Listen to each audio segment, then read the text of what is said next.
It started on a morning colder than most, the kind where the wind bites through the seams of your uniform and the base still smells faintly of jet fuel. The sun had barely risen when she walked toward the security checkpoint, her steps measured, her expression unreadable beneath the low brim of her cap.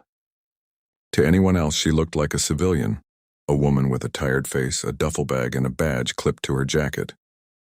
But to those who truly knew, she wasn't just another visitor. She was the kind of soldier whose name had once echoed through the corridors of command, the kind whose actions had saved more lives than anyone could count. Yet that morning, no one recognized her. The young security guard, maybe 22 at most, scanned her ID card once, frowned, then scanned it again. He looked up, squinting slightly as if he was certain this was a trick. His tone carried the quiet authority of someone doing his job right. "Nice try, ma'am," he said, his hand hovering near his radio. Behind him, the hum of the base continued. Trucks moved supplies, voices barked orders, and a siren wailed briefly in the distance. She didn't argue, didn't plead. She just stood there, the same way she had once stood in the aftermath of missions that had gone wrong, her silence stronger than words. Then something in the guard's scanner beeped differently, a tone that wasn't routine. His posture shifted. The screen glowed with a color he hadn't seen before. His eyes widened, and then his voice broke the calm of the morning as he spoke into his radio. "Command, I have a level 7 authorization. Escort her to command level immediately." What followed was confusion wrapped in awe. The same soldiers who moments ago had looked at her like an outsider now stood at attention. The hum of boots echoed as 2 MPs approached her, not to question but to guide her, respectfully, through the gates.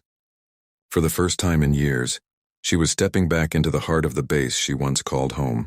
The air smelled the same, metallic, sterile, and heavy with memory. The buildings hadn't changed much either, though the faces had. Young soldiers saluted her out of instinct, not understanding why their hands rose on their own. The whispers began spreading before she reached the elevator. Words like classified, special clearance, and ghost protocol.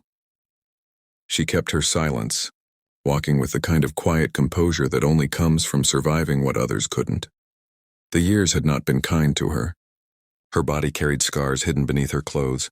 Her mind carried heavier ones that no one could see. Once she had led missions into territories that even the most decorated officers avoided. Once she had commanded teams under codes so secret they didn't even exist on record. And once she had lost everything, her squad, her career, her recognition, to the kind of politics that erased heroes when their truths became inconvenient. As the elevator climbed to the top floors of the command building, her heart beat steadily, not from fear but from something deeper, the ache of returning to a place that had both made and broken her. When the doors opened, she was greeted by silence. Rows of officers turned as she stepped out, their expressions uncertain. Then a voice broke through, deep, familiar, filled with disbelief. The base commander, a man once under her command, stood frozen in place. His eyes searched her face as if confirming that ghosts could indeed walk among the living. And when recognition finally dawned, his posture changed instantly. His back straightened. His hand rose in a sharp salute, and his voice, steady but trembling, carried the words, "Welcome back, Commander." That moment was worth every year she had spent in the shadows. The soldiers in the room followed his lead. One by one, the entire floor stood in respect. No introductions, no explanations, just silent acknowledgement, the kind that comes only from those who understand sacrifice, loss, and the burden of duty. Her throat tightened, and for a second she had to look away. She had returned not for recognition, but for something she couldn't leave unfinished, a promise made long ago to a team that never came home. For the next few hours, the base came alive with movement. Files long buried were retrieved. Security levels shifted. The command room filled with murmurs as classified operations were discussed in hushed tones. She was there to brief them on a threat no one else believed was real, one she had spent years tracking from the shadows. Every word she spoke carried the weight of truth and experience. The younger officers listened, spellbound, as she mapped out details that intelligence reports had overlooked. She wasn't just another returning veteran. She was the reason they still had a base to defend. But what struck everyone most wasn't her knowledge or her rank. It was her humility. She never mentioned the missions she led or the medals she never received. She spoke of her fallen teammates like family, her tone steady yet laced with grief that time hadn't dulled. When she paused, there was silence. The kind of silence that fills a room when everyone realizes they're standing before something greater than rank or uniform. Later, when she stepped out into the open air again, the same guard who had doubted her stood by the gate, his posture rigid, his expression a mix of shame and awe. She gave him a small nod, the faintest of smiles, and said nothing. Her silence forgave him. After all, he was doing what soldiers are trained to do: protect what they're told to protect. As she walked away, the young guard's voice crackled over the radio again, quieter this time. "Ma'am has exited command level."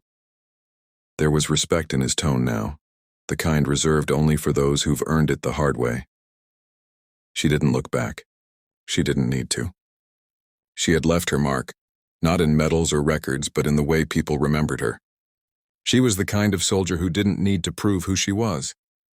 The truth of her service spoke louder than any ID card ever could. The wind picked up again, brushing against her face as she disappeared into the horizon, a ghost once more, but this time one remembered. If this story touched your heart, if it made you feel something deep, pride, respect, or the quiet ache of sacrifice, please take a moment to like this video and share it with someone who still believes in honor and courage. Special request: tell us in the comments, what does real heroism mean to you?